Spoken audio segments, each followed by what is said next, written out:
I'm so happy that everybody's here, and I'm really so excited to share and finally launch this project with you. It's been 3.5 years of my life in the making, and you know, when I first started this project, Jada was just a little tiny peanut. She was barely walking, and now here she is, almost 5. There's been a lot of change in my life in the past 3.5 years, and there's been also a lot of change in Chinatown in the past 3.5 years, which is a very short amount of time in the grand timeline of Chinatown. And I would say when I've spoken about this project, I've gotten really like 2 sorts of reactions to it. I've gotten, often from people who maybe aren't as connected to the community, I've gotten, why are you doing this? This is so much work, like, what's the point? And then I've gotten the polar opposite reaction, which is exactly that. Yeah, this is great, this is awesome, right? Like, I'm really excited about this, can't wait to hear these stories. Like, with that much enthusiasm. Bordering on aggression, you know? But I would say that in this journey, I've gotten to know so many. Oh, darling, thank you so much for being here. We're so happy you're here. You're sitting right in front of the projector. Your head is very beautiful, but we ask you. Thank you so much. You're good. Thank you so much. So over this journey, I've gotten to know so many people and hear these stories, and I feel so honored to have been trusted with these memories and these personal narratives. And over this journey, I've also gotten to see pockets of politics and sometimes division. And I will just say that I really want to set an intention, set a tone for today, that I ask you guys, you know, please, like, let's look at the thing that I saw when I was talking to everybody and the thing that's connecting you guys here in the audience, which is a love and a joy for Chinatown, right? Everybody is here because in some way you have a deep love for Chinatown. Everyone I've talked to has a genuine, deep caring of Chinatown, and I think that's amazing. So let's put that love at the forefront. Sounds super cheesy, but I mean it. Let's put that love at the forefront. I would love for you guys to just channel that joy and that love through lots of clapping, lots of cheering on for these amazing people who are Chinatown. Can we practice that? Can we practice showing our love?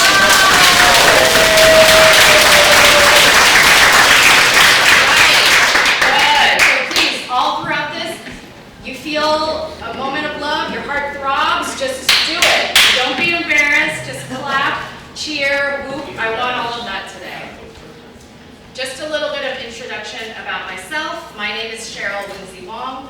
I'm an artist and a trained architect, and most often in my work I'm making physical sculptures, larger human scale, inhabitable, playable artworks that are temporary and permanent commissions in public spaces, playgrounds, plazas, and parks. And so this project has a little bit of a different format because it takes form as an online website, but it still has its root in physical spaces. In my work, I'm interested in exploring how we can share space together, how spaces change over time, and how community stories and architecture are connected to each other. And I've also had a long-standing connection to Chinatowns themselves. I grew up going to LA's Chinatown. That was a place that my parents brought my sister and I to weekly because it was their way to connect back to the home that they had left. It was their way to show us their culture, our culture. I've installed public artworks in Chinatowns in the US and Canada, and here I live in Manhattan's Chinatown. So with that, I'm just going to tell you a little bit about what will be happening today. Today's event is being recorded, it's being videoed, and the computer decides to go to sleep. Okay. So I'll give you a little bit of background on the project and the process of the project. I'll walk you through the actual website, how to use it, and then after that we're going to hear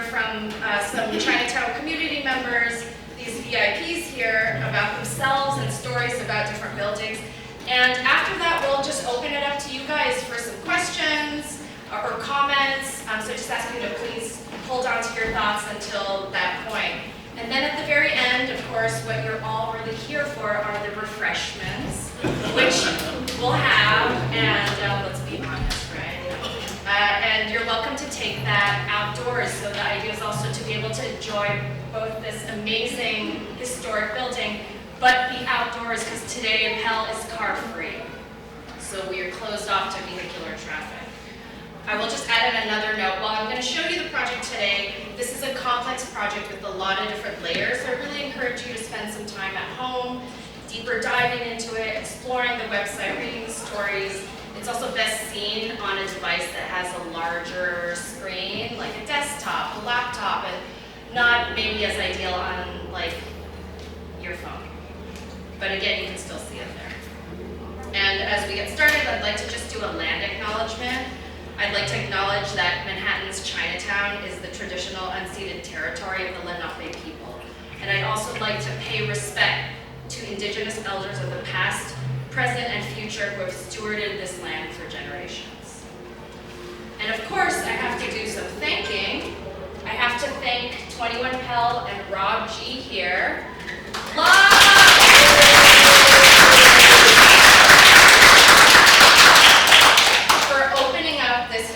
Space for this event. I have to thank the support I've had to bring this project to life, the Laundromat Project, GSAP Incubator Prize, and the Asian Women Giving Circle.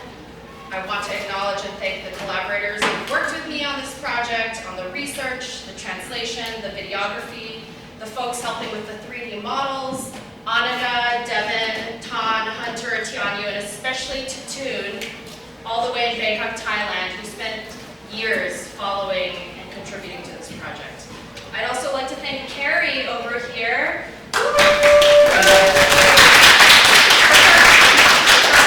with research and dates. And of course, Tommy Gonzalez here. Website programming to bring what you're seeing, and that's free and accessible to everybody to see, as long as you have a device or Wi-Fi connection, to life. So I'm really grateful to you all. I'm also going to thank the Chinatown Bid for its logistical support with my in-person Chinatown engagements. And of course, all the wonderful Chinatown community members I have met along the way, including these people here who have shared their stories with me.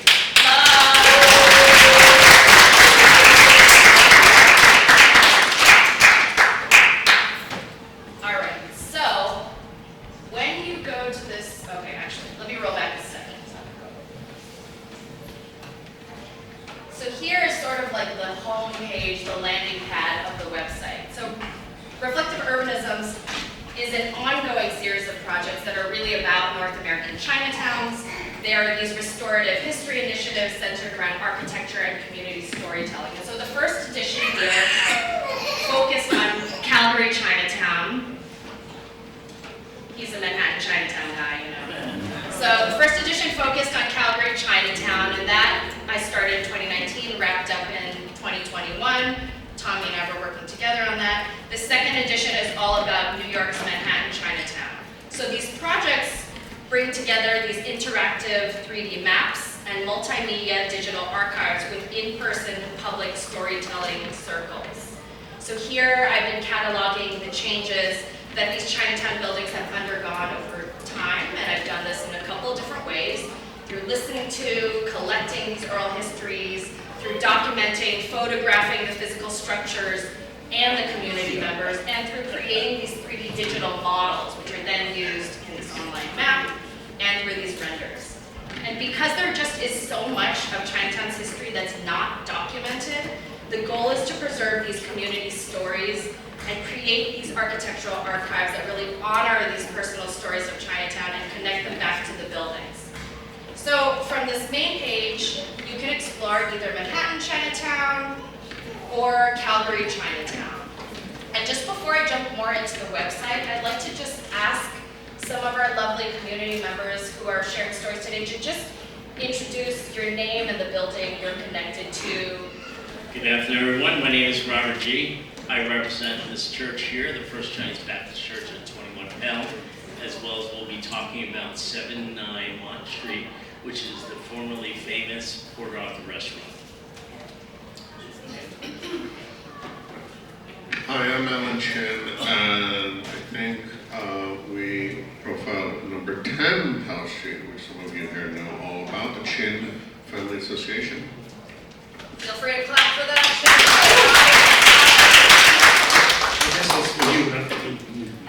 My name is Fang Wong. I represent the Wong Family Association, 24 Barry. I have no interest owning that building, not mine.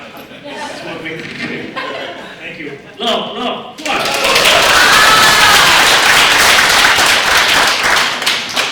Hi, my name is Kerri Culhane. I represent the American Legion Post 1291 at 191 Canal Street. That's between Mott and Mulberry.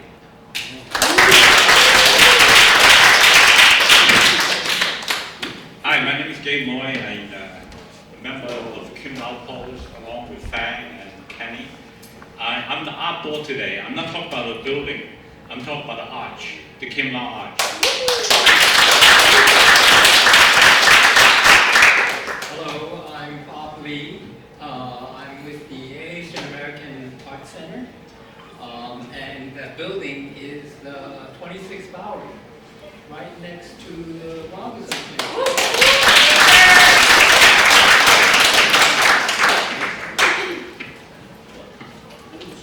My name is Jan Lee. I'm here to speak about 19 and 21 Mott Street. As many of you know, the home to Hupkey restaurant and many other significant places. Thank you. I'm Kerri Culhane, and I'm an architectural historian, and so I'm here to talk about one building in particular, but they're all in my heart. I'm going to talk about 41 Mott Street today. Hello, my name is Lamgen León. I work for the Chinatown Partnership, and before that it was a Chinatown History Project or Chinatown Museum of Chinese in America. And I will talk today about 75 East Broadway, 三星 Theater, 三星戲院.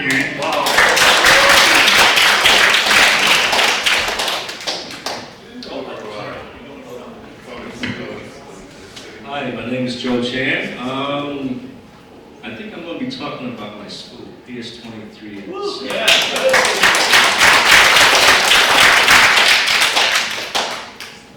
I am Roger Chan. I'm going to talk about 100 Bayard Street. There's no 100 Bayard Street. It was 100 Bayard Street in the 40s and 50s, but now it's a park. So my family lived there.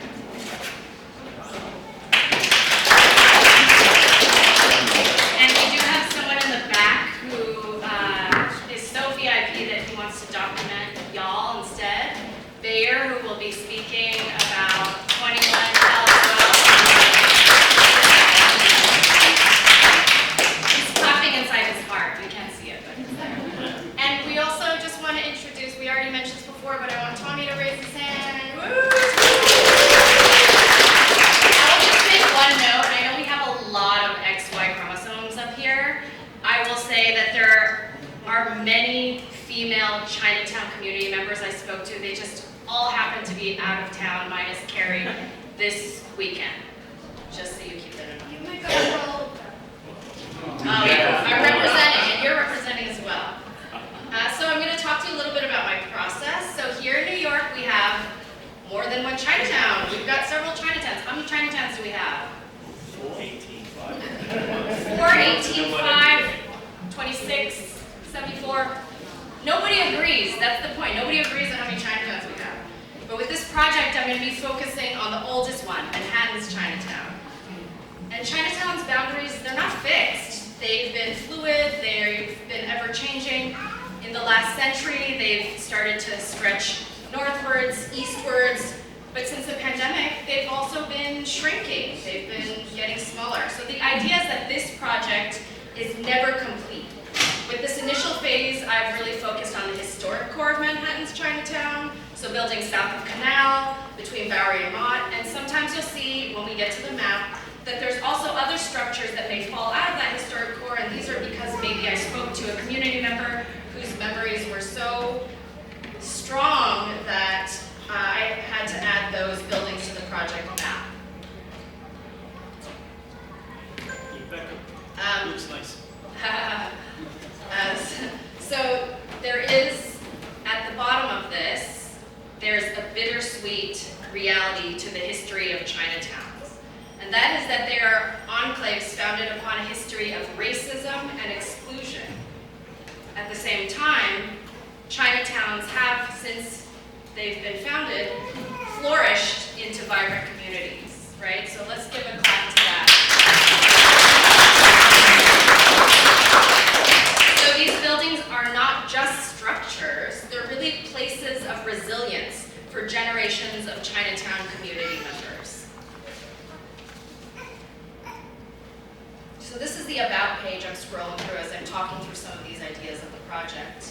So a building facade has so much meaning. This is how the building faces the city. It's how it communicates to the world. And so there's so much we can tell from the outside of the building. You know, what does it say about ownership? How do the details tell a story about cultural, social, and political changes? How does the building announce that it's part of Chinatown? But it's not just about the exterior, it's also about the interior, the details of life inside a building. So a lot of these photos were taken inside association buildings, different buildings in Manhattan Chinatown. For those of you who may not know, associations are community organizations whose members are tied by a commonality. That could be the same last name, like the Wong Association or the Chin Association. They could be the same ancestral village back in China. And a lot of these associations have over 100 years of history in Manhattan Chinatown. A lot of them bought their building in the early 1900s, so for over a century, they've been these lifelines for new Chinese immigrants. And they today still form this deep part of Chinatown. Today, with Chinatown's footprint shrinking, I would say that it's really even more important and special that these associations are property owners in the historic core. You know, for me, being invited inside these buildings is a really unforgettable and emotional experience, and these interiors really tell us so much about Chinatown's community. My process also included holding these storytelling circles, where the public was invited to share their stories of Chinatown buildings. You'll see these benches outside, these ones here. They're also out front. They were designed to be reconfigured for different scenarios and to really invite us to find new ways to connect. So during these circles, the benches were installed outdoors in Columbus Park, on Doyer Street, outside Tings, which we miss so very much. They've been donated since then to liven up public spaces, and you'll still see them being used for community events.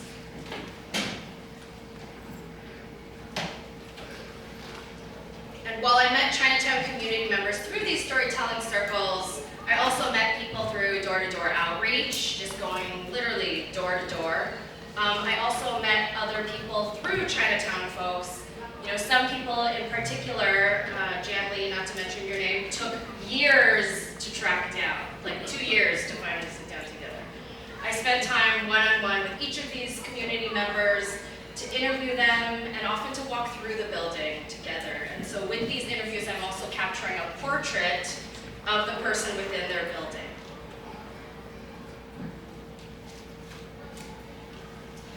This is a render looking north on Mott Street, depicting what it looked like in the 1940s. So with this project, it's also been about piecing together clues on what the building was like before and how it's changed over time.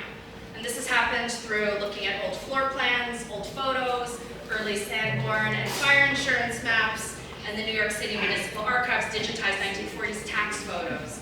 Really in order to piece together and recreate these schematic 3D digital models of the building's major facade transformations, and to tell a story of how this architecture has changed over time. I will also make a note that my research is dependent on the work of predecessors, so including historical publications, digital archival material, photos, and self-published catalogs from family associations. Also, just the work that these folks have done to preserve their own family history, sharing photos, oral histories, documents, newspaper clippings, old blueprints, old original correspondence. It's very, very important. Of course, with all of this, there's still information missing. I found there's a lot of information missing. So, you know, when you go on this project, you'll see that with some buildings, there's only a couple of building transformation renders. On some of them, there might not be a community member interview yet. And that being said, so at the bottom of this page, there is a form where you can submit a lead. If you know somebody or you are somebody, you can submit a lead. You can also just talk to me if there's somebody who wants to share their story. So that is something that's still open and ongoing. Again, this project really aims to just be a starting point for a deep exploration of our Chinatown architectural heritage, a record of personal histories of these people who are caretakers, owners, residents, both former and current, and stewards of our Chinatown buildings. For another time, when you guys go back home, this is a beautiful historical background of York Chinatown that I commissioned Alan Shin to write, so you can read this to refresh your very deep understanding of the social, political, and cultural context that has shaped our Chinatown. And so now I'm just going to quickly walk you through is this doing anything? Or, yeah, okay. I can't tell if it's just me speaking really loudly, but I'm gonna scroll back up to the top of the website so you can see how to use it. So you'll see this menu bar at the top, and there are basically two ways to dive deeper into a building.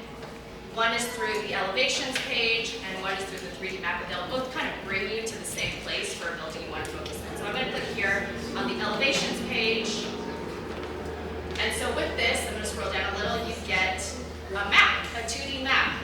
And so if I just roll my mouse over, I'll see the different options of places to select. We've got buildings here on Bayard, Pell, Doyers, Bowery. You can see some of these. And again, as I mentioned, you see a couple of these outliers that might fall outside of this historic core. So once you find an elevation that you would like to take a closer look at, I'm just going to click that here. And so here we're at an elevation, and you'll see this little timer here. It's automatically transitioning between current day, about 2024, because of course since then there have been storefronts that have changed, shifting in between that and the 1940s version. So you see here current day, you just saw that shift to the 1940s version. Again, when I want to dive even deeper, I'm going to roll over and you can take a look at these buildings and decide which one you want to click on. I'm just going to click on 7-9 Mott. And so you'll see pulled up renders, and if I continue to scroll down, I see it move from 2024, you can see this label down here. And it's come to, what was it back in the day? Port Arthur, right? I heard about a lot of people had their wedding receptions there, after prom dinner there back in the day. 1960s version, we see the 1940s version, and then moving to a 1900s, right? So we see these kind of schematic changes over time. So you'll just be able to see that through scrolling down. And then some buildings have an interview. Here it's with Rob G here. Some of them have more historic data and photos included. And you can, read these interviews to dive in deeper. At the end of that, there are current day building photographs of the building. So you can see that. So another way is if you go up to the top and you click on the 3D map, you'll end up here at the 3D map, and you can use the keys to turn around. So I'm just going to take a look here. This is running down Mott Street, right? You can dive in deeper. We got Kim Lau Square right here, and if you roll over a building, it'll light up. Okay? And if you double click it, it'll open up that building's page. Can we clap now? Because Okay.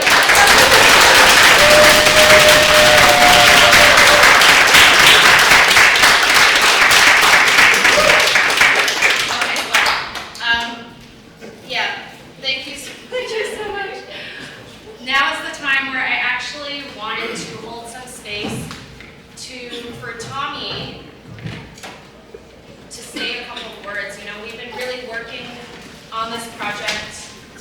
We're working together for almost 15 years. And again, I talk about the changes that have happened in my life where Jada is like not a little potato anymore. Yeah. Now Tommy is a father with another child on the way. Yeah. So this is the second Chinatown project we've done together, and they're never straightforward projects. Folding in all of these complex layers of information is a technical feat in itself. You know, what would you say you think were the biggest challenges? From the last project to this project, I would say that we changed a few things, and then they continue to evolve as we gathered more data about each building. So we had to make it available to be a little bit more modular and portable, and then we saw the need to unify all of the Chinatowns, and I see that this is not going to be the last project we work together, so I had to make it a lot easier to be future-proofed so we can actually continue growing all the Chinatowns across the world, I guess, at this point. All the Chinatowns across the world. Do you want to just talk a little bit about the process of organizing and programming the website and all of these kind of pockets of information, with even some of our intended goals, like changing along the way, or how we're visualizing that in a way that you could interact with and understand? Yeah, so the biggest challenges here, as you can see, is making sure that all the data comes together and flows nicely.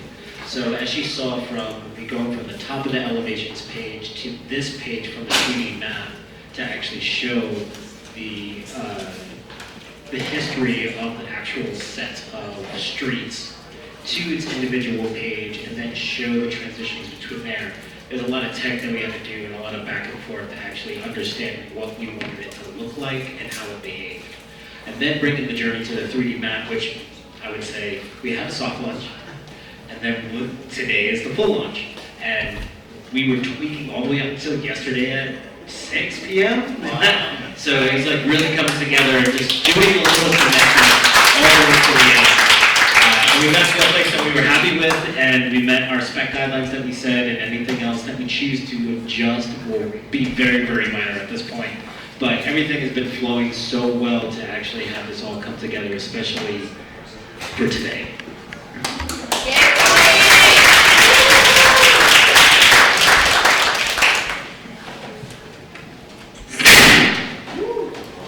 So Rob feels that's his sign that he wants to start speaking.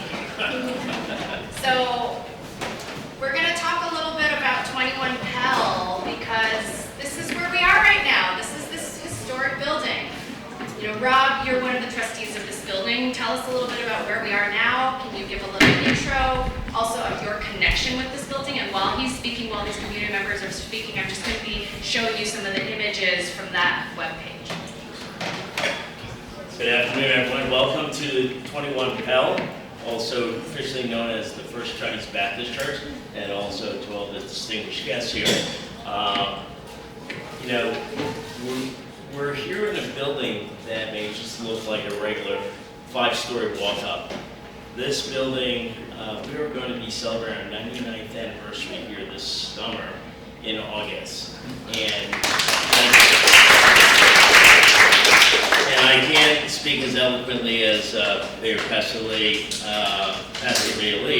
because he's our in-house historian on everything from the very beginning with Reverend Lito, who worked valiantly to keep Chinatown together from fighting. Unfortunately, he was in the middle of a dispute of a mediation between two rival factions, and he had a heart attack at that event and passed away shortly thereafter. But we were originally on 13th Doyer, right upstairs from Melmore. And Dr. Mabel Lee, as we talk about women being present here, her spirit's here. She founded this church shortly after Reverend Lee Toe passed away in 1924. Right at the beginning of the recession, she raised money to get this building so that we can carry on the legacy of Reverend Lee Toe, who's also the second mayor of York Chinatown. right? And we've had many programs here around her. She was a trailblazer. She was the first Chinese woman to graduate from Barnard. And we have a few Barnard alums right here, like Miss Amy Chen. And she led the way for Chinese women. She led a parade on Fifth Avenue in fighting for women's rights to vote. So the reason why you have a chance to vote is because she was part of that suffrage movement, right? So, and then she also went on to secure her PhD, first PhD in the country at Columbia in 1921. So she did so much to set the path for us Asians as well as women, right? And so she raised money to have this venue here for us for the legacy of Reverend Leto, calling it Leto Memorial Hall, as you see on the signs outside. And so this building is very special, so sorry to take up all your time, but I just want to set in perspective, it's not just a facade outside, and Pastor Lee can share with you on the significance of how she set up this pagoda-like facade, right, to celebrate the Chinese culture as well as having this as a place of worship, right? So there is a lot of history here. She helped thousands of young immigrants here to get settled here in life. My father was one of those beneficiaries. If it wasn't for her, he would not have had the drive to continue to go on the professional route. He became one of the first electrical engineers for AT&T in 1952. And he worked on what you know as the Charlie's Angels speakerphone. So he was one of the scientists on that. So, you know, there's a lot of many of those stories that this church can share. We're not the only story of success, right? So, and it's a central point for Chinatown. And we are trying to continue her vision and her legacy of Reverend Leto and herself as we celebrate our 99th and 100th anniversary next year. So, thank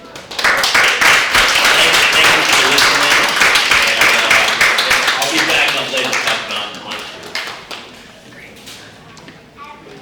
I just want to add in a little slice of gossip. So I was really excited. We have Norman Chin here, and Norman Chin is the founder of Southern Praying Mantis.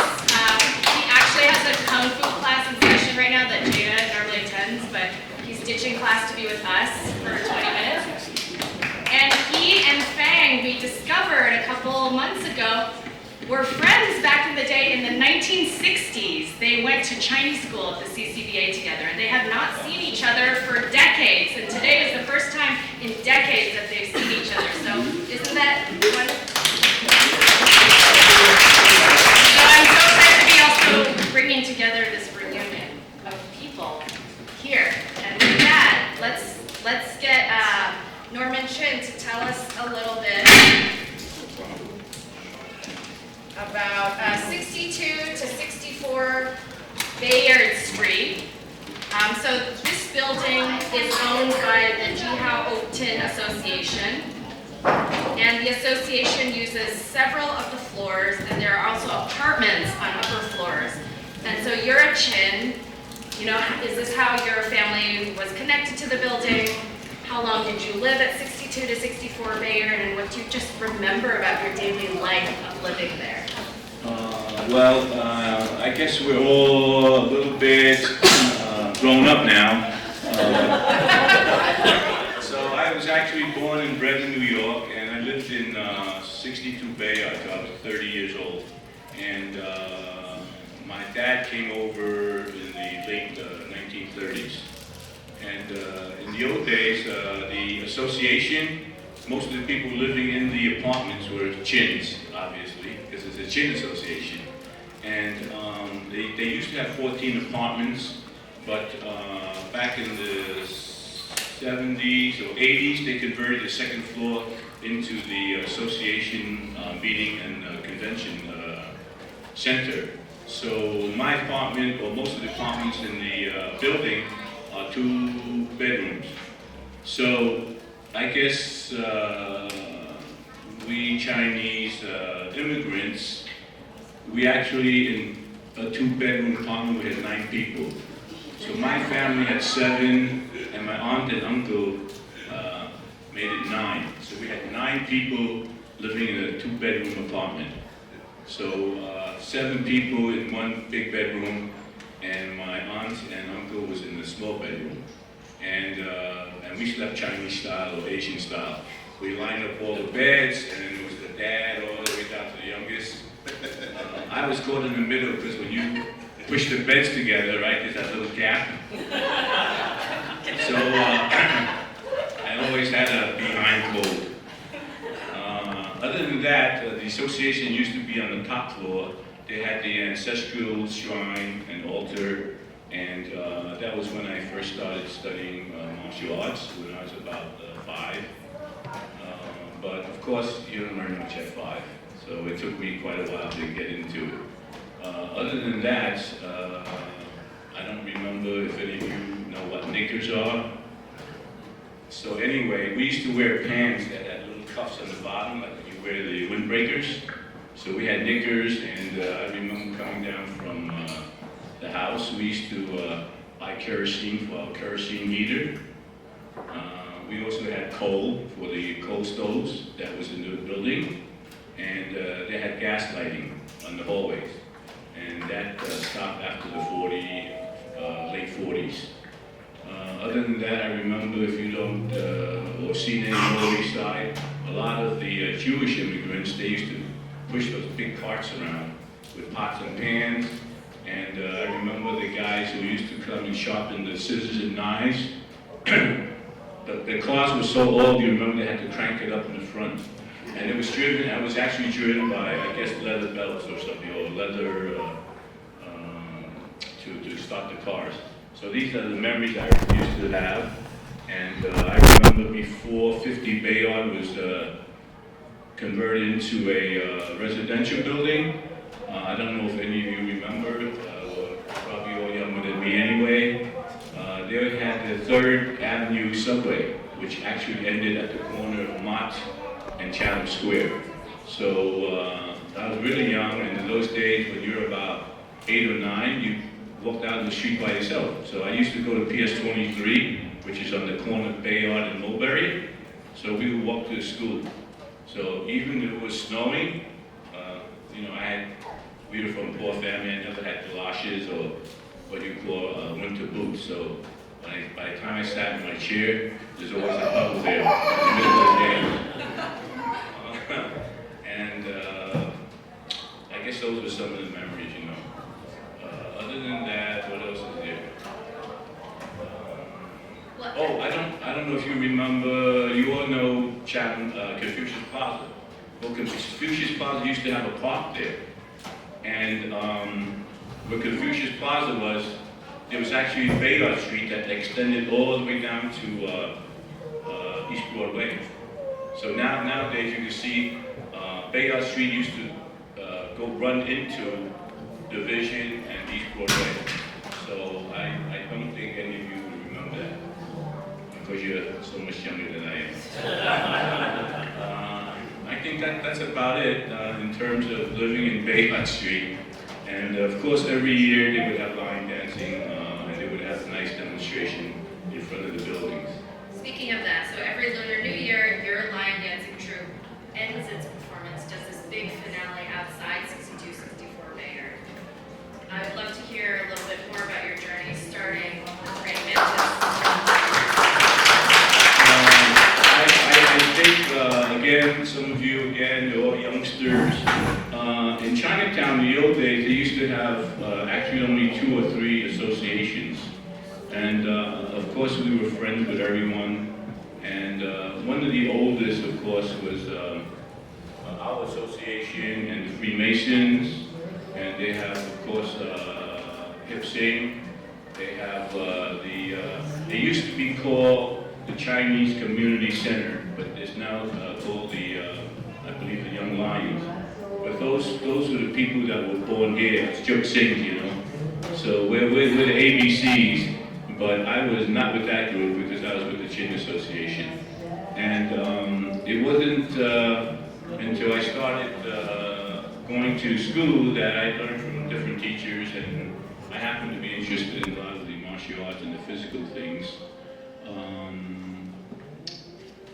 I guess I got really serious when I got into my high school years, and after studying different martial arts and some Japanese martial arts, I gravitated towards Southern Mantis, and I was teaching for the Masons till about the 1980s.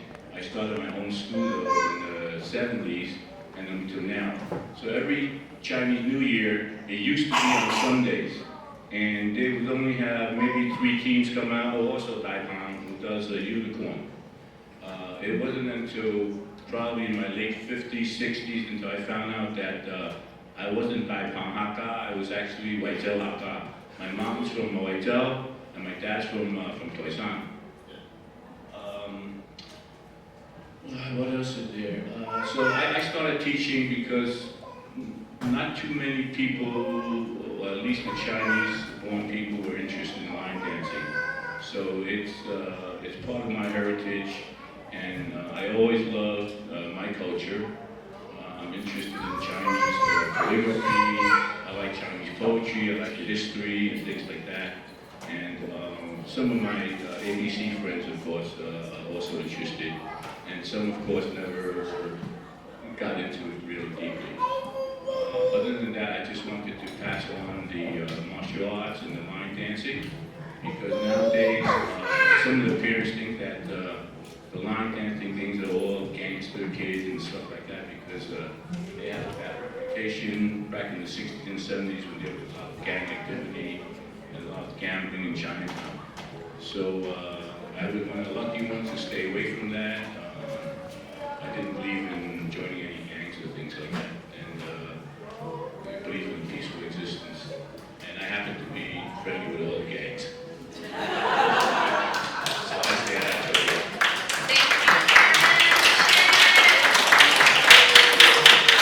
Thank you for Cheryl inviting me here to share some of the background in New York, and I hope you all come and see us. We always perform on Super Saturday at about 3:30, 4 o'clock at 64 Bayer. And if you have a bow, you can go to Bayer as well. Glad they do this since the 60s.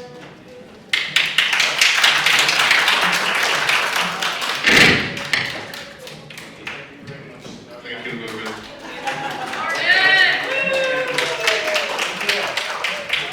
Speaking of the Chin Association, we've got the other Chin Association So, building. it's the same association, this is the older building.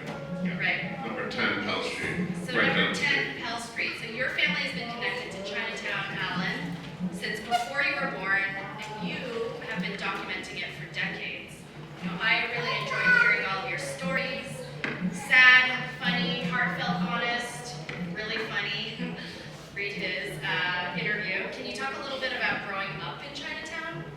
Sure. So I actually did not live in number 10 Pell Street. That was the association building.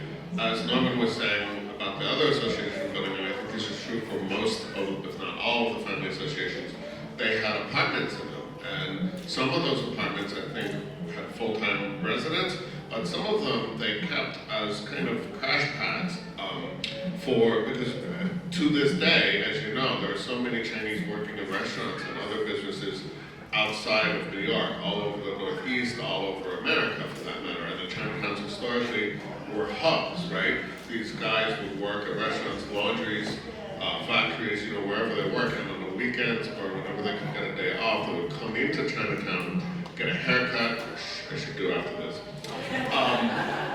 You know, do some shopping, pick up the newspaper, and if they, you know, if they had a long way to travel, maybe spend the night at the Family Association crash pad, right?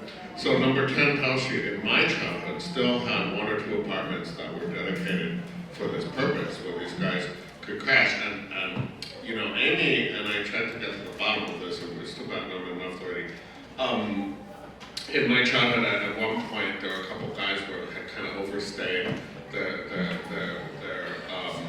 I don't know, 10-night Airbnb maximum or whatever, and there was a whole discussion about, well, are they just gonna stay there, or are they gonna leave, or, you know, right? So that was life in the family associations.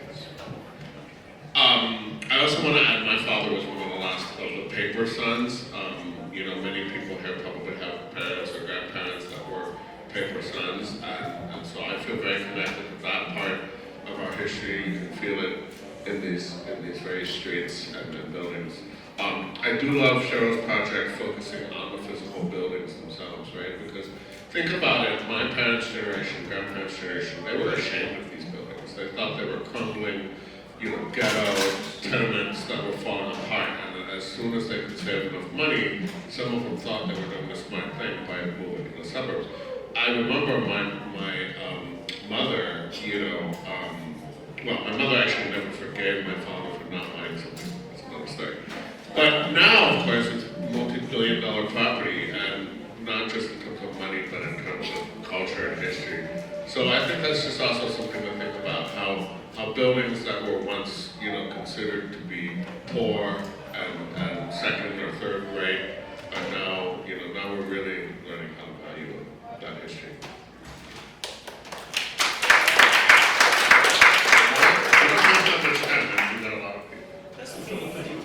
So I just wanna, I feel like a big part of the story that we kind of didn't really quite get, but I've shown you these beautiful photos. These are photos of the Chin Family Association building at 10 Pell. A lot of them taken at Lunar New Year in 2024.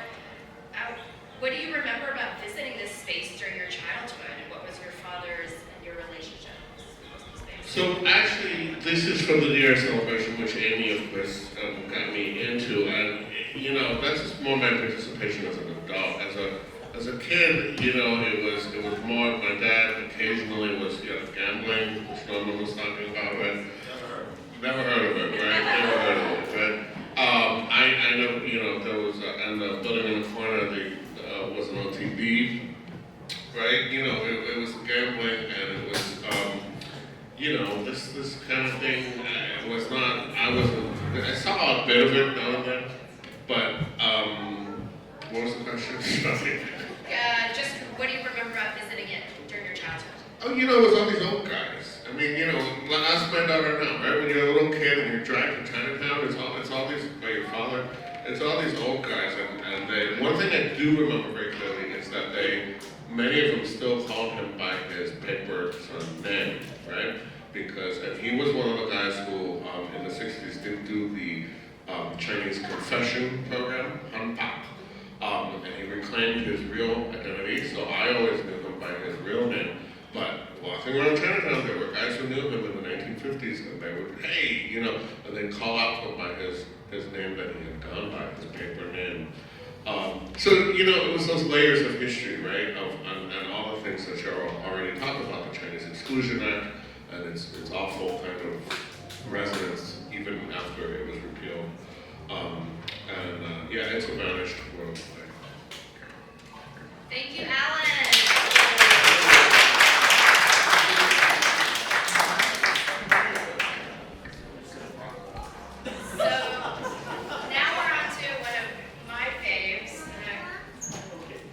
Yes?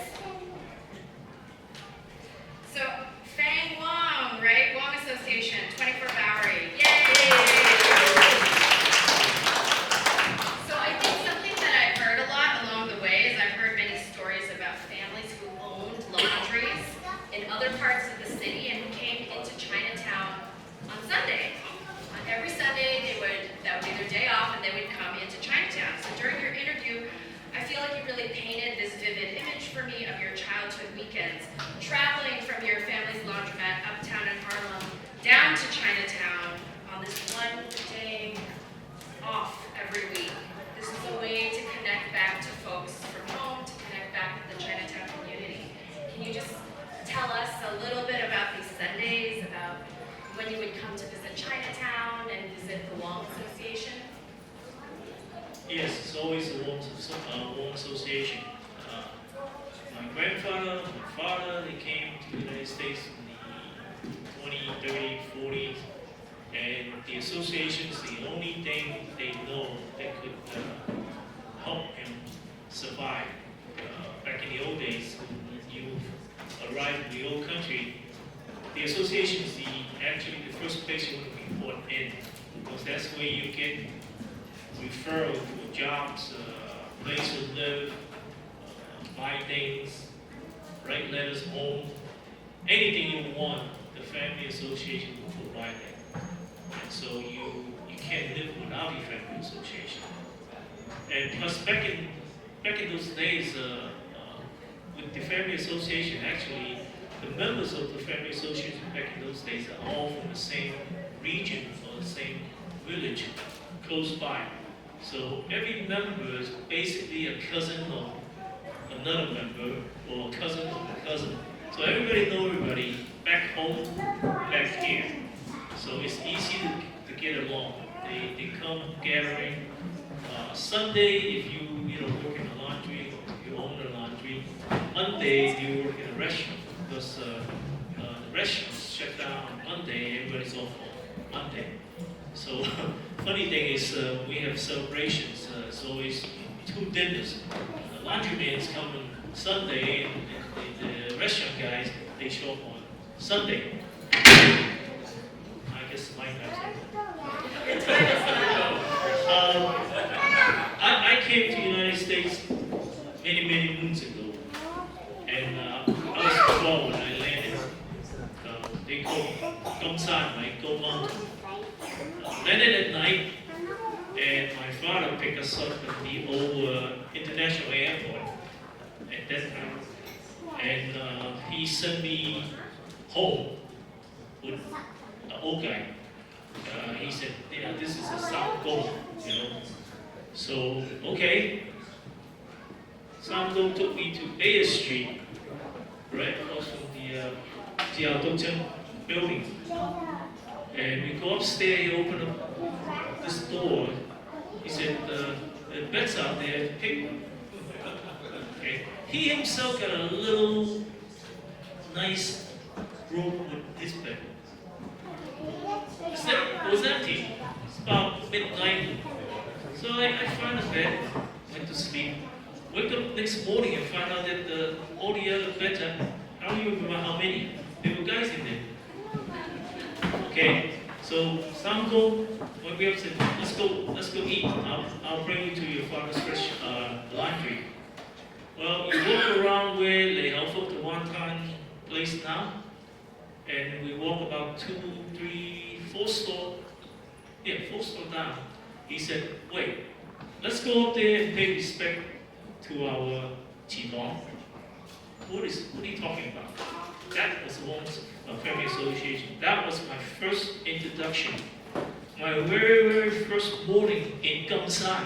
We gotta go up there and pay respect to our chest. So that was my introduction, and shortly after that, of course, I learned that my grandfather, my father, devoted their off time pretty much with the association, doing different things. Part of it is gambling too. So,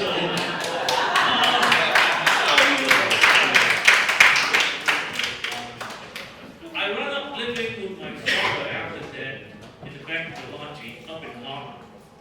Now, back in 1960, I go to a PS90. I don't think it's still up there anymore. I was the only one of the whole school, down to the cockroaches, that are not black. So think about life up there. But I had a good time because you're different. Everybody treat you nicely back then. So I had a good time. But every Sunday, we dress up nicely.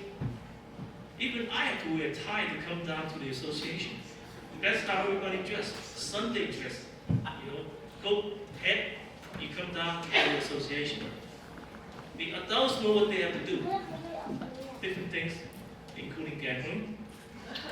The little kids and my mom, after you go out there and shop around for next week's grocery, you go back to the association, we sit there and wait until the activities are over, then you go back up to Harlem and you start a cycle again.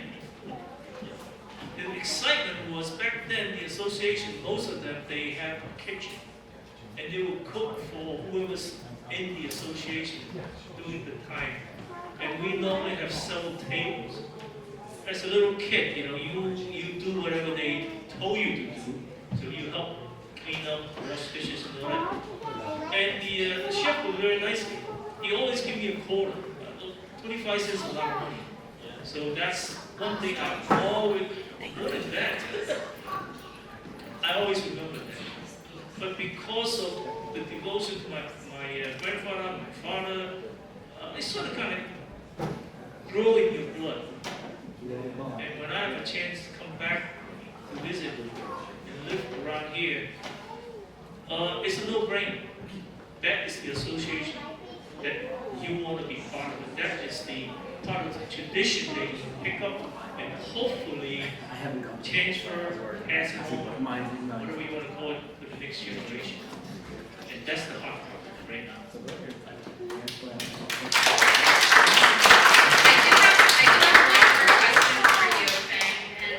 You've had so many different roles in the Wong Association. You've been the president before, advisor, elder, so much that you've done, so much work you've done that stems from this childhood experience, this childhood connection to the association. And I'm just going to call this out. You guys can spend a little bit more time reading it. At the bottom here, there's this beautiful articles that Fang wrote for the 50th anniversary of the renovation of this building. And the link is here in English or in Chinese, you can read that. But the question I really want to ask, and that's because most people probably don't know about this, but I found this out, and it made me feel like the microphone doesn't like my question. I'm going to pass, perhaps, can we pass this over to you? So, yeah. I think that what's important for me that made me earn a really giant, generous respect for Fang is that you've done this game-changing work to change antiquated association policies around women's membership. In fact, you recruited me to join the association. In many associations, women still cannot be equal members. In fact, they're just part of a women's auxiliary group that sort of exists like side by side, but separate. Like separate but equal, kind of, not really. So you advocated for and succeeded in getting women to be allowed into the Wong Association as equal members to men. Can you talk a little bit about why you did this? What the process was? I think that deserves like another round of applause. Let's just give Fang some acknowledgement for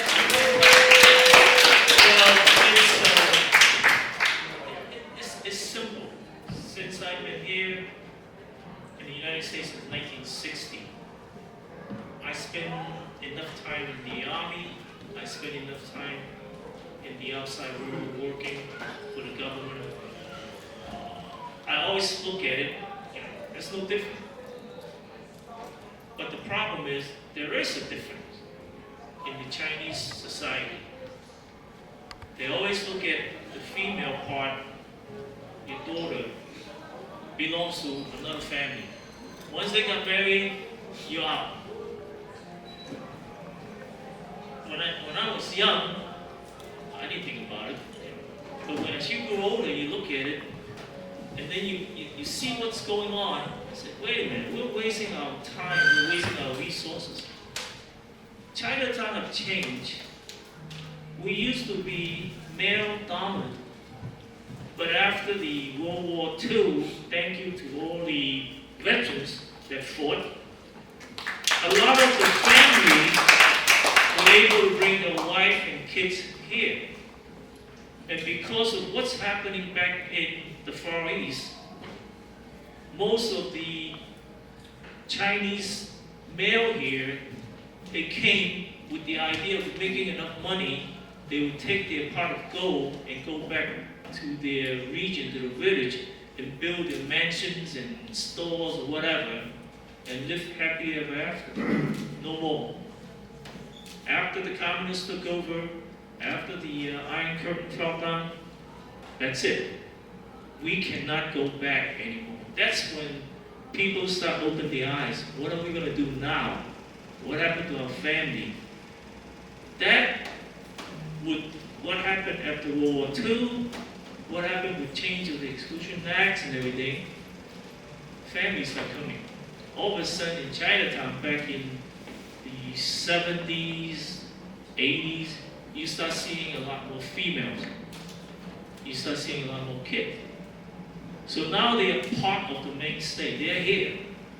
And eventually the male part have to accept it. Now, you fast forward to now, a lot of the old-fashioned males are still looking at it that the family association belongs to the male part or male side of the family. There's no part for the female. I argue with them, said each one of us will die. And you turn around now with the situation that's happening all across, not just the Wong Family Association, every family association, every association, the old association in the United States are dying because they refuse to accept the other 50% of your members. It took me a while to get the clear to my head sometime and say that, yeah, we need to do something. With one hand, you're complaining that we're a dying organization, we got to recruit more people, but the young people, they don't necessarily come with the old guys. But yet, there are a lot of females that are coming into the United States for the last decade, 20 years ago, or whatever. They are a resource that we have to use. They are the resource we have to respect.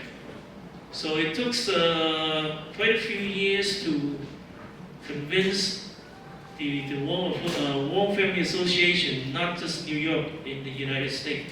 I happen to be, I'm sorry, I stepped on something. Yeah, okay, I found a problem. I happen to, lost my, getting old. Anyway, I happen to volunteer. It took them a couple of years to convince the Wong Family Association. Yeah. Yeah, that's where you were at. No. I was dumb enough to volunteer in one of our national convention, Wong's National Convention in Boston. I think that's 2015. I opened my mouth. I said, we have such an old constitution and bylaws for the United States Wong Family Association. We need to change. Oh yeah, it's old. Okay, everybody agree? Everybody agree. Who's going to do it? Well, you proposed it. I convinced them, yes, I proposed it. I'm willing to do it. I'm willing to participate. But it's not a one-man job. I need input from across the United States. We have chapters in 15 cities. So you got to have somebody to represent your interests. So, okay, we got a group of people, and then we worked for 5 years. The biggest obstacle is the female part. Seems to be I'm the only one keep talking about it. Because when they carry the message back to their respective church, chapters, the old guys say, no. They were actually afraid of the female. I finally figured that out. They are afraid that once we open the front gate, they will run with it. We're pretty scary, aren't we? They will be replaced. So some of those old guys are not in my days, finally I have to make a compromise. I said, we have 15 chapters. Not everybody's ready to accept females. So why don't we just compromise? Each chapter make your own decision. But in general, we put it down in the Constitution and bylaw that we welcome females, we accept females. However, each chapter, because of the unique situation or circumstance, they can vote on whether or not they can, or they're ready to accept females at this time. You guys at the local level make your decision. But I make it tough. Once you voted in, you take all 3/4 of all your members to say no, to get rid of it. So that's never going to happen. So they're staying there. Thank you. Make things work, right?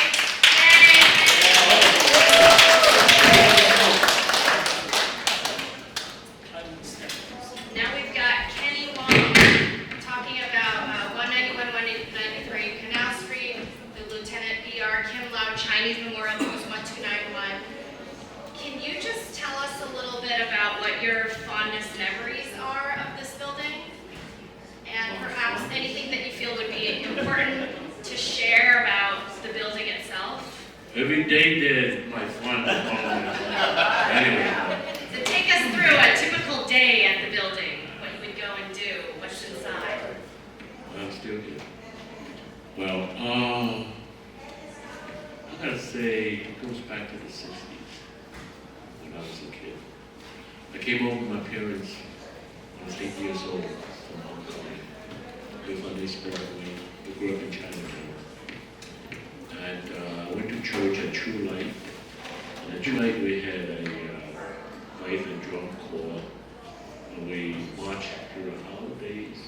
The biggest one is Double 10 in Chinatown. And that parade was always sponsored by the American Legion at that time. So every time when we dressed up, get ready for a parade, we would go to 191 Canal Street and wait for the commander, first commander there. Say, okay, boys and girls, you can start marching. So that was in 1966. That was during the Vietnam War, the height of the Vietnam War. And so we marched. I don't know if anybody here remembers supporting boys in Vietnam. We would march up or down Fifth Avenue. And every time when we're needed, they say, okay, Chile, Fife and Drum Corps, please come participate. Right? And I was the bass drummer, standing on top. So that was one of my fondest moments, as far as I can remember as a kid. Now we fast forward to 1980, when I first went to join the post. I went up there one day and they said, well, young man, what the hell are you over there? You see the signs here? Members only. They don't remember. Get out of here. Okay, that was all we did. I never bothered stepping in again until 2004. I met Fang Wong. Oh, you were there too, right, Gabe? You were there. And I met most of the people I know. And some I knew from when I was growing up. I said, gee, I'm home again. Man, it took me this long to finally join the American Legion Post. Mind you, I joined the Navy back in 1972, 73. So it's been since almost 30 years after I went into the service. I joined the American Legion. I could have been one of those grand old members of the American Legion if I had joined up back then. But anyway, I'm glad I joined back in 2004. And like I said, my fondest moment in the post is being there whenever I can. And 2016, I became the post commander. I was there every day. Not 24/7, but 8/7, 7 days a week. I enjoyed it. That's my home away from home. I think that's a really great answer. Thank you so much. Every day is a favorite memory. Every day is a favorite. Thank you, Kenny. Thank you so much. Will you pass the mic to Gabe?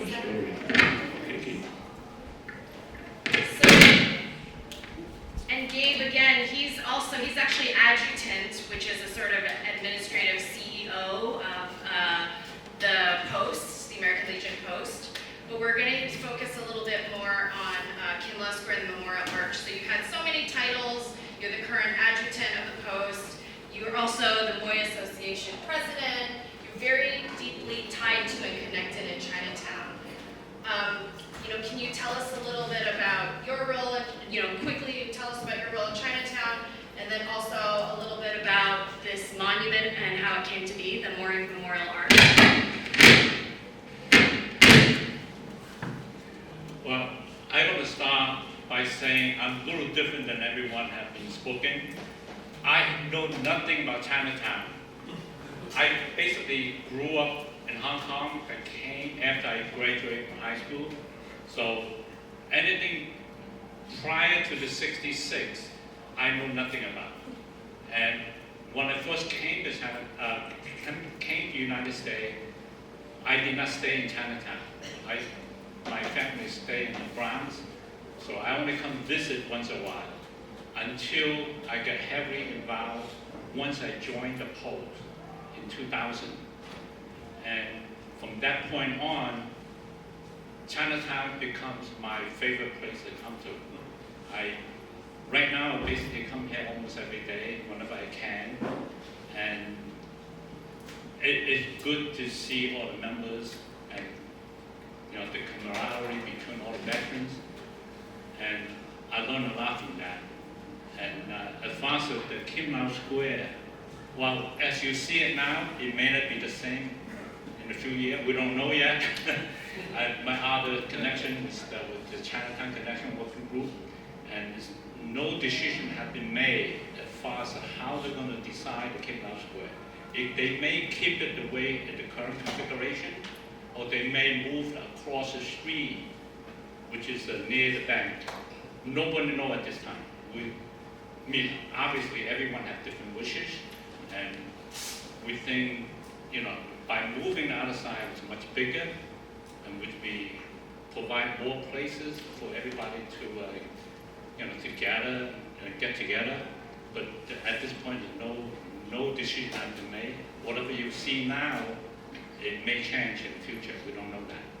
And on that, the Kim Lau Arch was built, or the idea to build the Kim Lau Arch to memorialize all the veterans, their sacrifice, and to the country, it was in the mid-50s. But at the time, it's very hard to get all the bureaucracy in the city to allow you to build something like that. And on top of it, Chinatown has no open space, very, very few. And after a few years of going back and forth, we finally allowed to build an arch on the traffic island, right in the middle of Bowery. And because the size of the traffic island and also the way that the famous architect Ho Chi Minh had decided the arch. It was the original 4-column, not Yunong Xian 2-column right now, right? Because the way is concerned and also the space concerned, they have to scale it down to 2-column, which is existing now. And the way the arch was built, whatever the ground was not very steady. It's moving, or maybe because of that, maybe because it's the traffic. So actually, the memorial is cracking. And after quite a few years, going back and forth, asking for the repair, because it was built on the city land. So even though we want to do something to it, we're not allowed. We have to have permission, and the city has to sign off on it, and they have to pay for it. So right now, at this point, they are going through with the repair process. They're going to try to put back the exact same way it is, not changing anything, no design change, right? And they're going to find out what is causing the crack, and the project actually is on the way right now. And I was told just before last week that the project is going to proceed for the restoration only, right, starting July 7th. So at least that's good news that the memorial will be in better shape after they finish it up. Thank you so much, Gabe.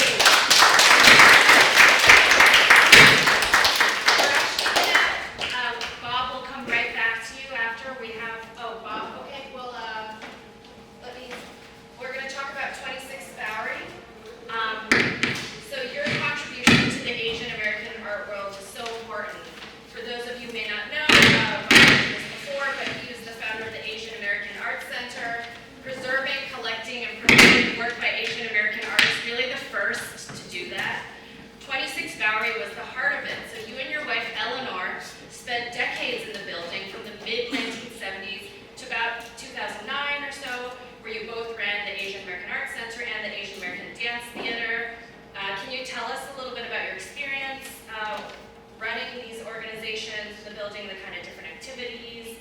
workshops you held in there, and also perhaps how you transformed the space over time.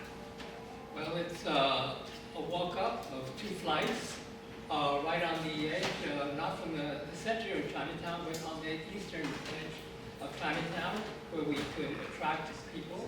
And it was raw space in the beginning, and there's on the side is 3 windows facing the Wong Association. So we were able to do a lot of things there because it's over 2,000 square feet. We had a front room and a back room and a middle reception area. The place was really not only for dance and for art, but it was our home. It was where we lived. And that's where our daughter was born. That's where my cat was able to go through the French window facing the Wong Association and play on the Wong Association roof. That's why the kid peed up. That's right, yes. Well, that's where my cat learned to pee in the toilet. So we had a lot of events all through those years, from 74 when we were founded, moved to this building in 76, and stayed there till 2009. So that was 34 years that we were really trying to bring the arts and culture that uptown institutions were exploiting and bringing in audiences. I said, why can't we use the asset of our own culture to make our community thrive? So this was the heritage of Basement Workshop that we picked up and ran with it, where we were able to start our family and our organization for the benefit of the community. And you have to realize that at that time, Chinatown was the only Chinatown at that time where most people spoke Toisanwa, and people from the Bronx and Staten Island would come in to shop, and then we would be able to get some students to our art classes or our dance classes back then.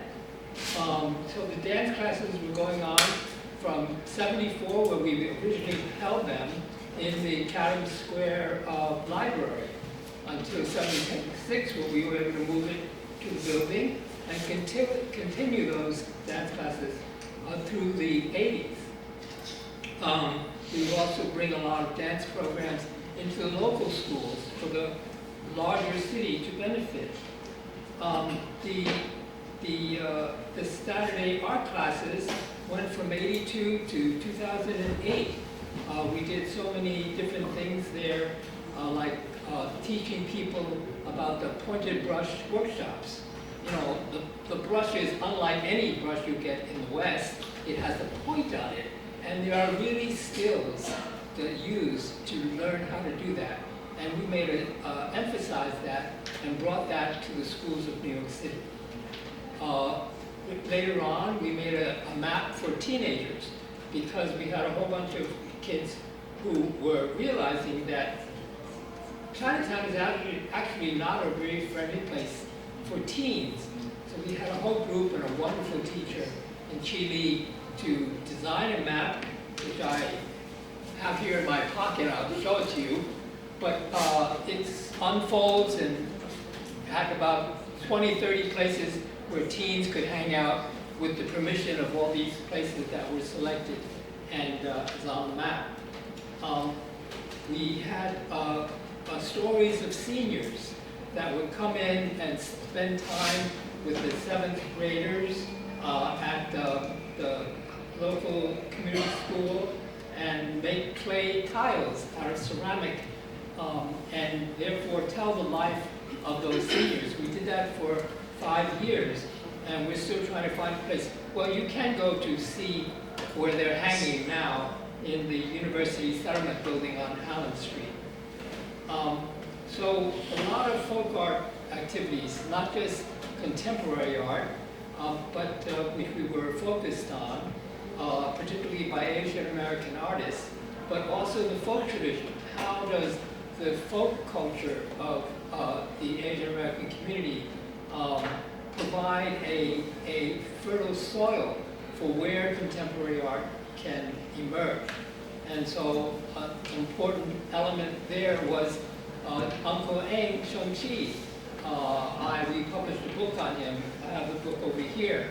And there's a videotape where Uncle Eng sings Toi San Hwa Mukyu folk songs.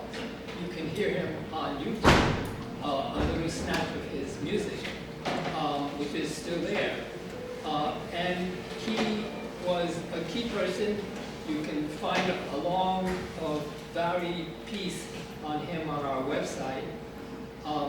And he was a terrific person. So we spent so many years to not only make a videotape, which he went down to Washington and met at that time the first President Bush, and received the first of a Chinese award to an Asian American national treasure, so to speak, for the United States.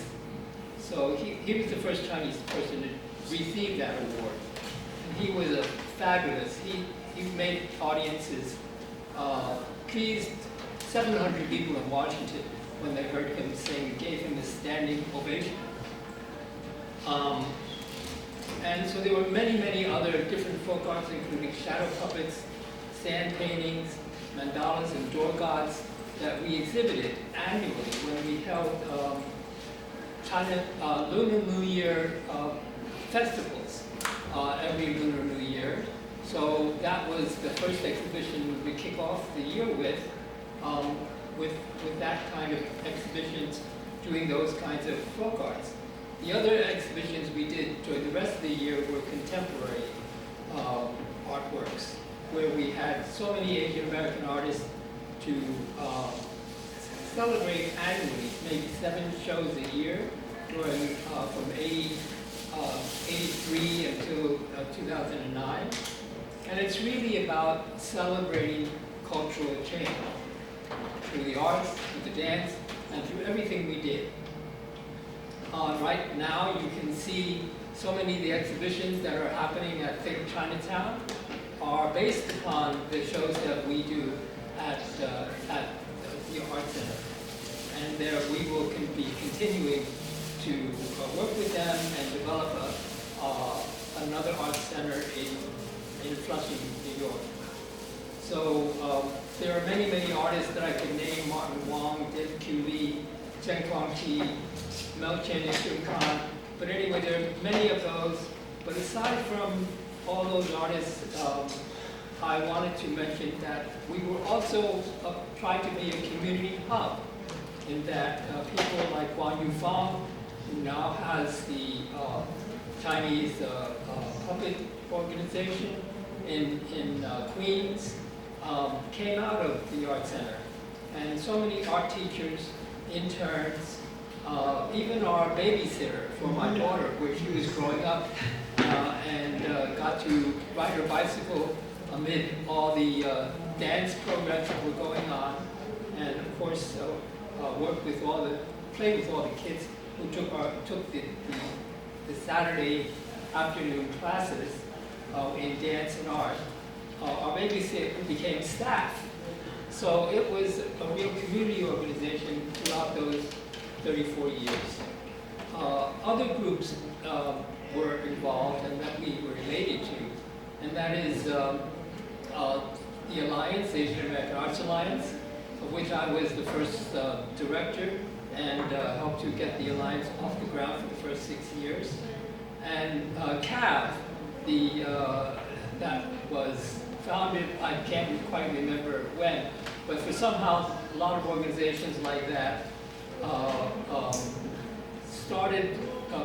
had their first public meeting to found their organization, was like what CAV did in our space. Thank you, Bob. I think all the work you've done has been so crucial and so important and so touching and heartfelt. And I'm so proud of you and all the work you've done. And I'm so honored. We are running a little over time. I apologize to everyone. There are lots of yummy snacks on the way, but we're going to try to keep the rest of them moving. So let's have Jan Lee up next on Thank you. feasibility building owner of 19 to 21 Mott. Do you just want to talk a little bit about your family's legacy history with this building and some of its past lives, or? Trying to condense 135 years in New York City's Chinatown and my family into a few minutes is a little tough, but I will try. First, though, I want to first commend Cheryl for putting this project together and our host, 21 Pell. I just want to remind everyone that every person that's on this panel and everyone has spoken so far is an activist. We are living and existing within structures, within buildings, but the people within those buildings are what make the buildings stay alive and come alive and memorialize them and consider our Chinatown a sense of place. All of these people have memorialized our existence in this country, and that is a form of activism. And so activism should be celebrated. It is necessary. It is not necessarily the traditional sense of what you think activism is. Every one of these people here is an activist, and we should celebrate that. Thank you all.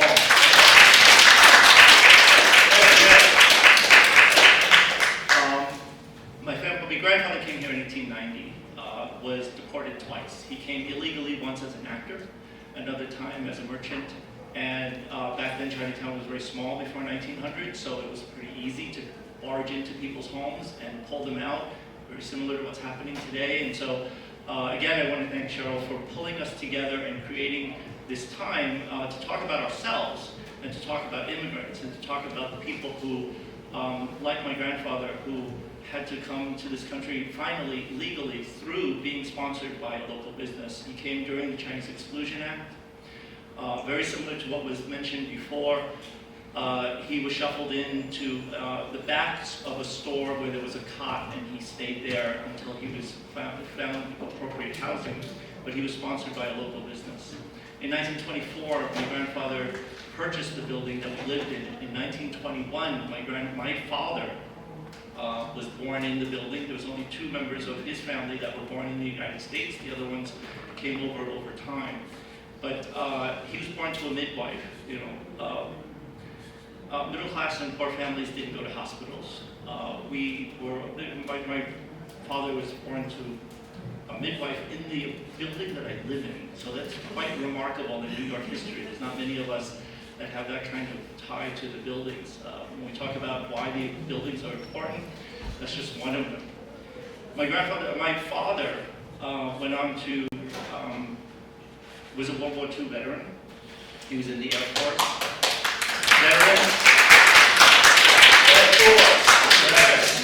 And he tells me the story of, he was always very mechanically inclined, and he had other friends in Chinatown, Chinese American boys, and they were very interested in cars. And he reminds me of, I'm reminded of his first Chrysler, 1929 Chrysler with a Chrysler Roadster, and they took the whole car apart. They bought it for $35.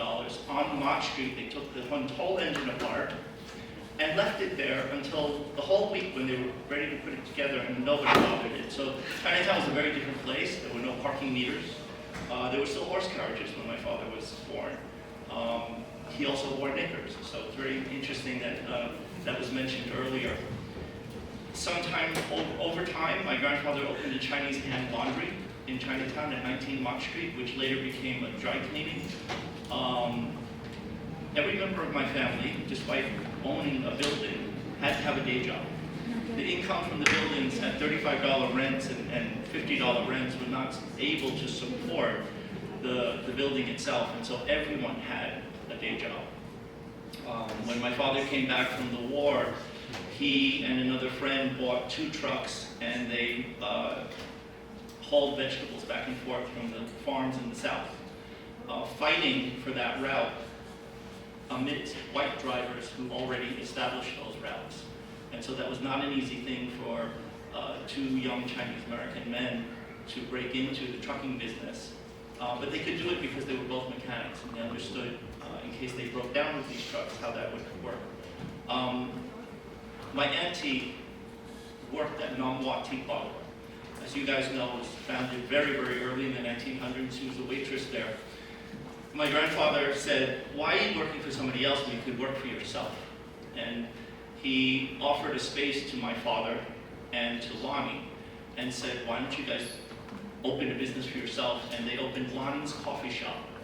Lonnie's was no Chinese food. And anyone who remembers Lonnie's, it was 1956 to about 1980. It was very famous because it was kind of the happy days of Chinatown. Hamburgers, cheeseburgers, lime Ricky, cherry cokes, egg creams, and ice cream cones that had a square ice cream on the top because it was foil wrapped, and they would unwrap them and just stick it on top of the thing. But I grew up in Lonnie's. All of my family flipped hamburgers in Lonnie's, and many marriages came out of Lonnie's Coffee Shop because it was where the Chinese American kids could hang out, feel comfortable, next to the Italian kids from Transfiguration Church, the Jewish kids from East Broadway. And so there were a lot of interracial marriages also that came from Lonnie's. The Continentals? Yes, singers. So I'm a little younger. I was at Lonnie's toward the tail end of Lonnie's, but all of my older relatives remember it very well. And it was very well known on the West Coast as well, because it was a place where Chinese American kids could be themselves. I'll stop here, Cheryl, if you want to ask anything else. But that was up until about 1980.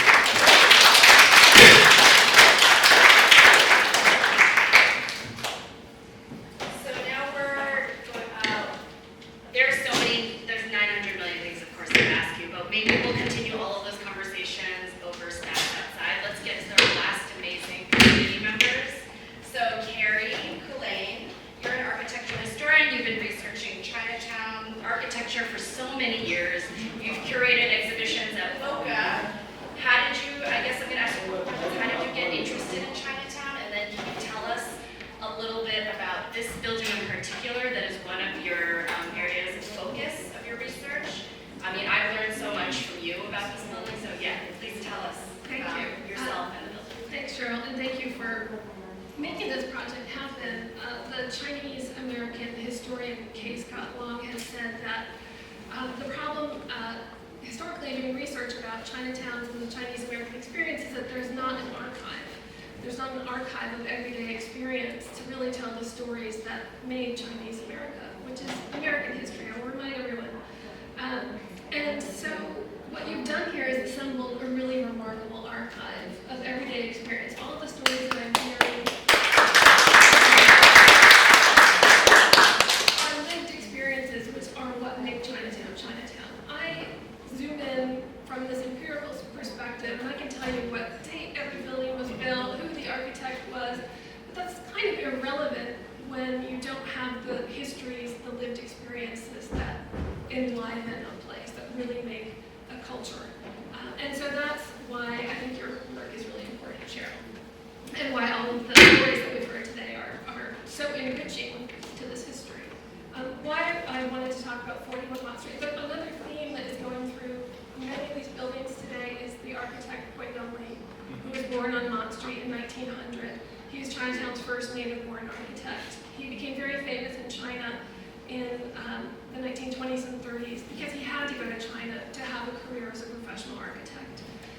His first job as a student in 1919 was an intern for the architects who designed the second Lamgen building, which was at 41 Mott Street.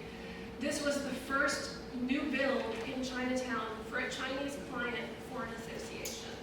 And the architects were white guys, William Raman. There weren't other Chinese architects in Chinatown to rely on. But Gabe Mui was their intern, and I have never found their records, and I can only imagine that there was some reason why Gabe Mui was connected with these and how that connected this firm to the Lamgen, which Gabe Mui's father was a member of. And so the original design was very much like the shop house designs that had been used for the CCBA at 16 Mott Street and even the first Lamgen that was at 14 Mott Street, which is a retrofit of the traditional tenement building with these balconies that evoke Southern Chinese architecture. And so this new build was a hybrid of that, where you have the balconies on the front, but you have this little sort of weird pagoda-y kind of roof. And so the architects were looking more west. They were looking to San Francisco's Chinatown, because that's what a white American architect would be familiar with as Chinese or Chinatown architecture, more so than looking to the east, which is where they got the shop house typology. So over the years, this building was transformed. It was opened to commemorate the 10th anniversary of the revolution, of the Chinese Revolution. So it opened on 10/10 in 1921. It's a big celebration. And over the years, it changed.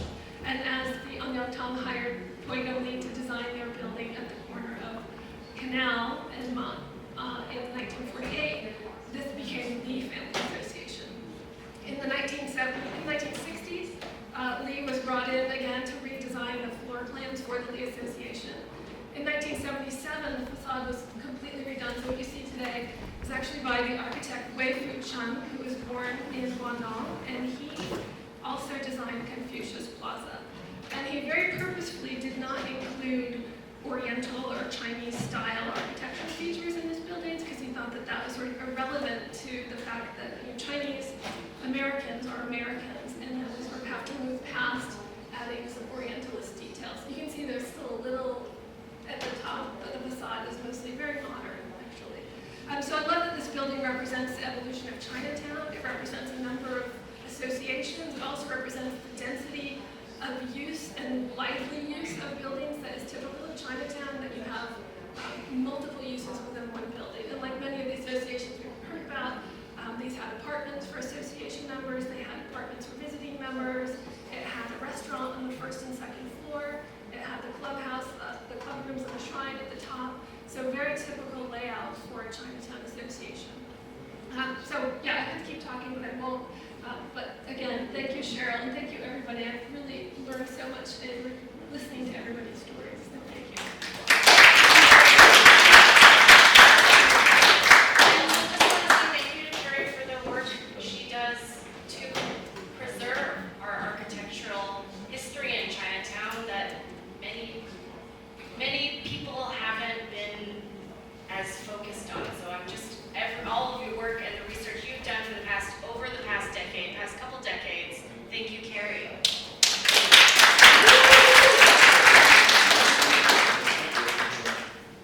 Lamgen. Let's talk about 75 to 85 East Broadway. So most people know MoCA, Museum of the Chinese in the Americas, as a physical building on Center Street. But back in the day, it was the Chinatown History Project. And that was an initiative of historian Jack Chen and Charlie Lai. They used to have a space at 70 Mulberry after it was PS 23. You can check out his interview on the 70 Mulberry page. And you used to be staff at the Chinatown History Project for 13 years. I think some of the work you've done to retrieve the artifacts is really important because there was no official way to do it. It was clearly dumpster diving and being at the right place at the right time. Can you tell us a little bit about this experience and also about the Sensing Theater, which used to be at this building, and your experience going in there to retrieve artifacts when it was closed up? Okay, yes. Both 70 Mulberry Street and 75 East Broadway, both are owned by the city, DCAS. So after Sunset Theater closed, two DCAS engineers, one is Korean American, another one is Chinese American. They came to the museum, they said, Sunset Theater closed, and there are a lot of artifacts over there, film, posters. So you're interested, I can open the door for you guys to go and collect. So all of us, Faye, Masura, myself, and another staff, we went over there. It was really dusty. So we started to collect films, canister of films. Yes, a lot of posters. And I remember there was a big board, same size, bigger size than this tree.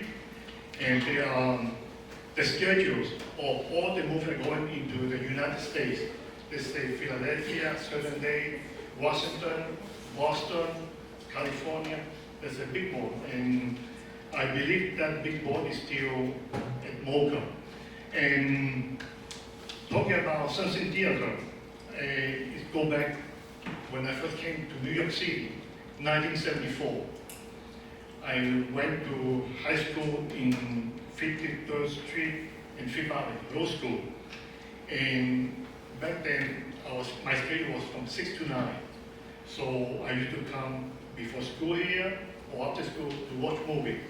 And that's what I remember, Sunset Theater. I mean, back then there were about 7, 8 theaters in New York, in Chinatown.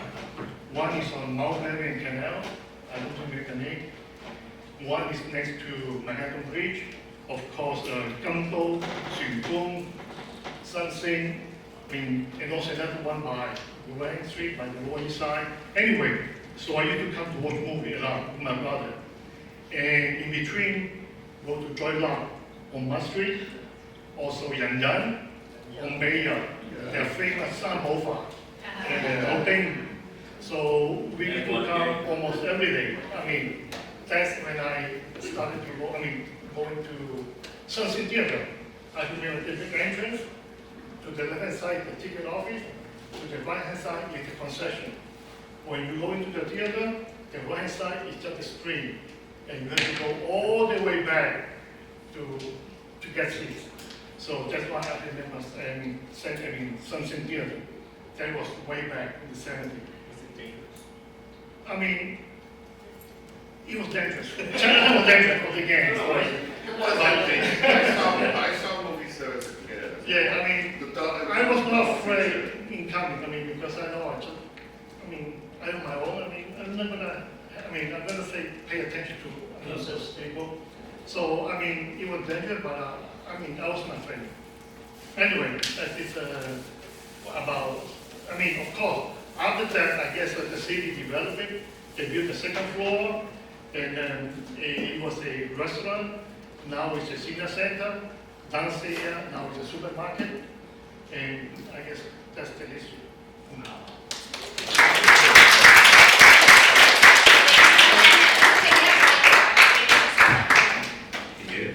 All right.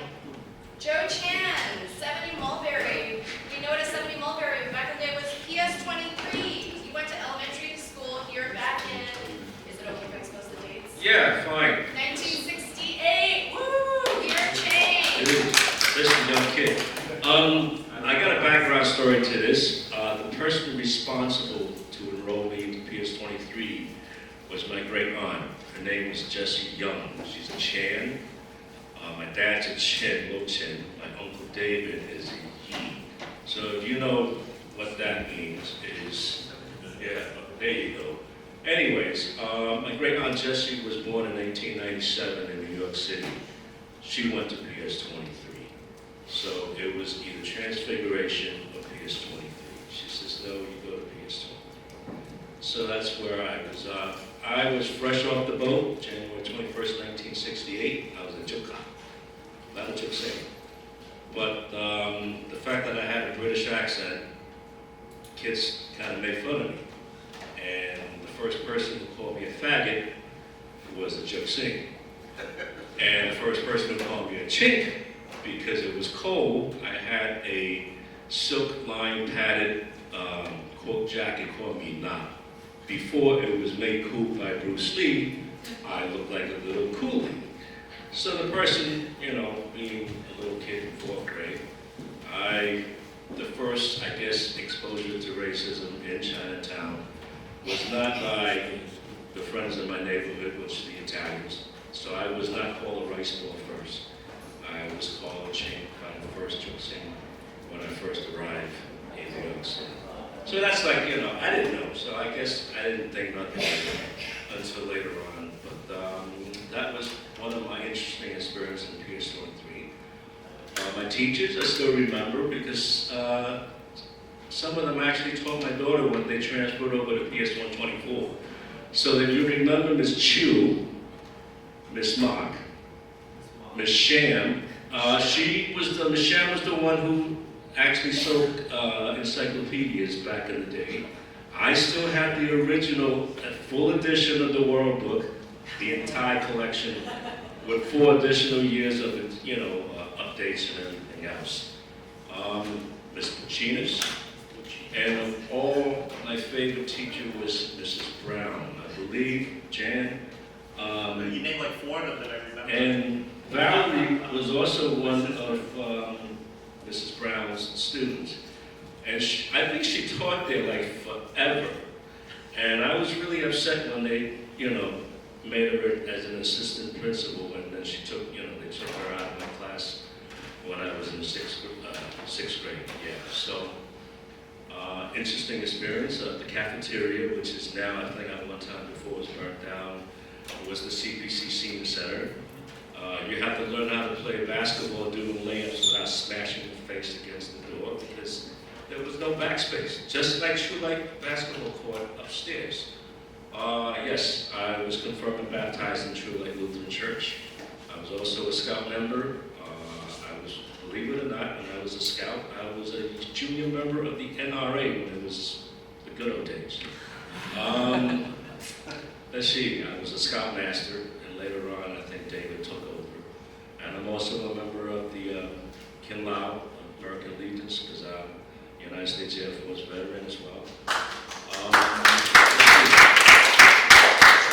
After that, with PS23, I believe, what was the year when they actually decommissioned the school? I was the last class now. 75. 75. And that's when we had nonprofit organizations that pretty much took part of the building. And I returned later on as one of the employees and staff for the Chinatown Manpower Project. The very same organizations that taught my mom English so she can pass her American naturalization exam, written and oral, back in the days in English. So, you know, Chinatown Manpower Project meant a lot to me back then. But that's pretty much what PS23. There are any questions you want to ask, or is this? I think we'll take questions outside or inside over some food being stuffed in your face. So there you have it. Thank you very so much.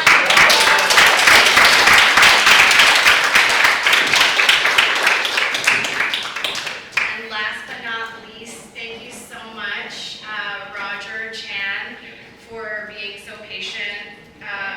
And I just want to make a note that Roger came to one of the storytelling events back when I was first starting this project.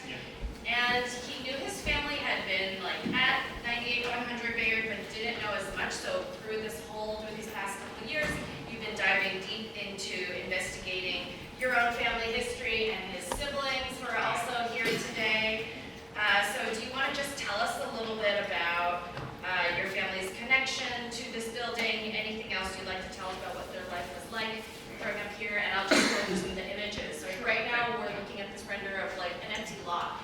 Right. But in the 1940s, the place you know that your family grew up in was here on the building, the two-story building. So my family moved here in 1940, and we moved here from the Lower East Side. Can everyone hear Roger? Or do you want to speak up? Yeah. Sorry.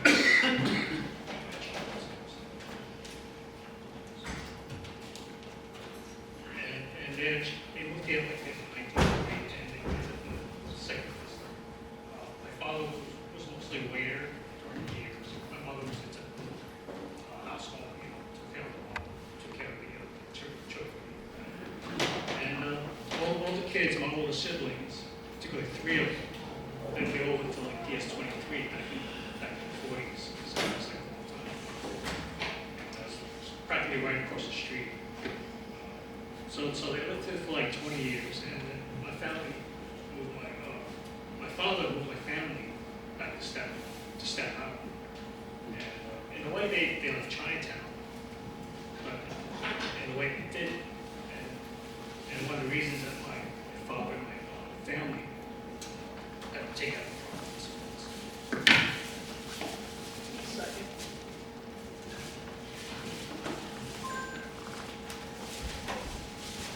And my father called his restaurant Chinatown Restaurant. Wow. So there was a Chinatown connection. So Where a bourbon was 90 cents. Let's say 90 cents. That was a lot of money. That was a lot of money. So that's my Chinatown connection. Wow. This is a fancy place.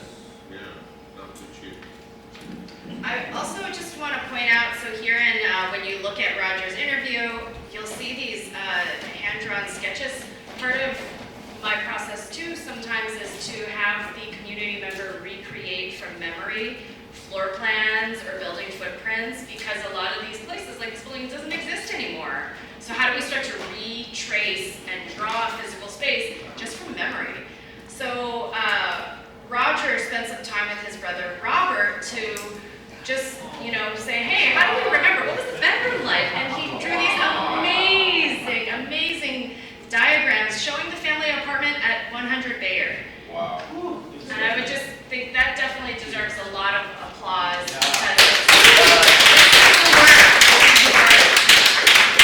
So this is my brother's all creation. I pretty much like the stories that Cheryl sort of asked me.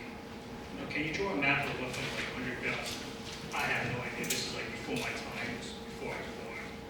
So as my brother and so on, he lived there he was born in '53. He lived there for 7 years. Can you do something about it?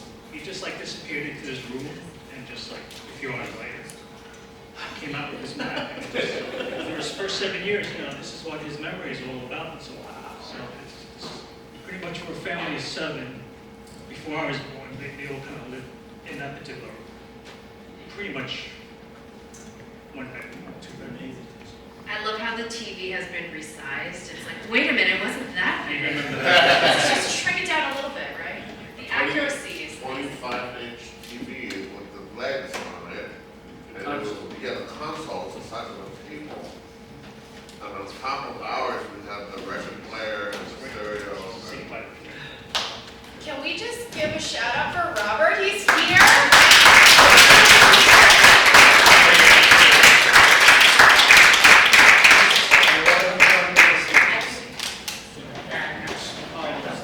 Thank you so much, everybody. Oh yeah. I think I'll just make closing comments, and then Jan can make the last thing. I'm just gonna say this: the project is never done, ever done. It's just a start. I'm so grateful to have this project up, so you can go at home. You can take this postcard and you can scan the QR code. It's got the website where you can type it in: reflective-urbanisms.com. Just go to the website. And I'm so grateful for all of you guys for sharing stories. I'm so grateful for you for sharing your time. I'm so sorry we ran over. But right now there are some refreshments, so please keep your plates and your pockets and stay to just mingle and chat and hear more stories.